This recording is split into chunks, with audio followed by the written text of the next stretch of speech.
بسم اللہ الرحمن الرحیم۔ حدیث نمبر 378۔ قیامت کے دن بندے سے سب سے پہلے نماز کے بارے میں حساب لیا جائے گا۔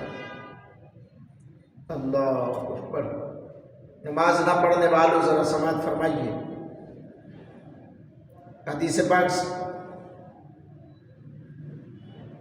حضرت حریث بن قبیصہ بیان کرتے ہیں کہ میں مدینہ منورہ میں آیا، میں نے دعا کی ہے اللہ مجھے کوئی نیک ہم نشین نصیب کر دے، نیک ہم نشین نصیب کر دے۔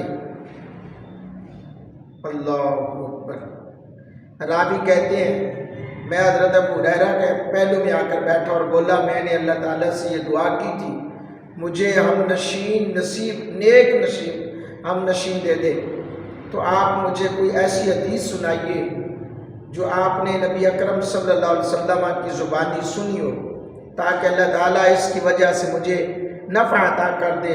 تو انہوں نے بتایا نبی پاک صلی اللہ علیہ وسلم سے میں نے یہ ارشاد فرماتے ہوئے سنا، قیامت کے دن آدمی کے اعمال میں سے سب سے پہلے اس کی نماز کے بارے میں حساب لیا جائے گا، اگر وہ درست ہوگی تو آدمی کامیاب ہو جائے گا اور کامران ہو جائے گا، اور اگر وہ درست نہ ہوئی تو آدمی نقصان اور خسارے کا شکار ہو جائے گا۔ اگر اس کے فرض میں کوئی کمی ہوگی تو پروردگار ارشاد فرمائے گا اس بات کا جائزہ لو، کیا میرے بندے کی کوئی نفلی عبادت ہے تو اس کے ذریعے فرض میں موجود کمی کو مکمل کر دو، پھر تمام اعمال کا اسی طرح حساب و کتاب ہوگا۔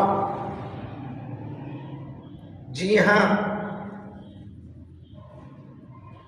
نماز کی فضیلت و اہمیت کی بنا پر اسے ام العبادات بھی کہا جاتا ہے۔ نماز کو زمانہ بلوغ سے لے کر تا حیات اس کی فرضیت باقی رہتی ہے۔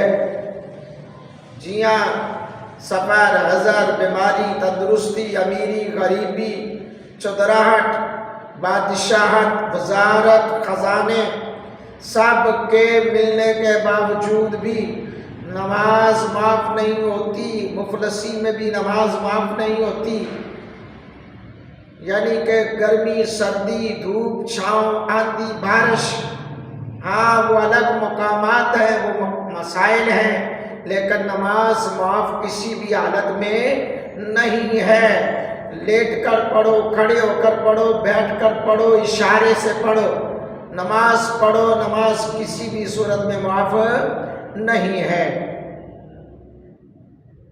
حضور علیہ السلام نے ارشاد فرمایا بے شک قیامت کے دن بندے سے جس عمل کا سب سے پہلے حساب لیا جائے گا وہ ہے نماز۔ اگر نماز کا جواب درست ہوا تو کامیابی و نجات حاصل ہوگی۔ اللہ تعالی ہمیں حضور کی حدیث کو سمجھ کر اس پہ عمل پیرا ہونے والا بنائے، آمین۔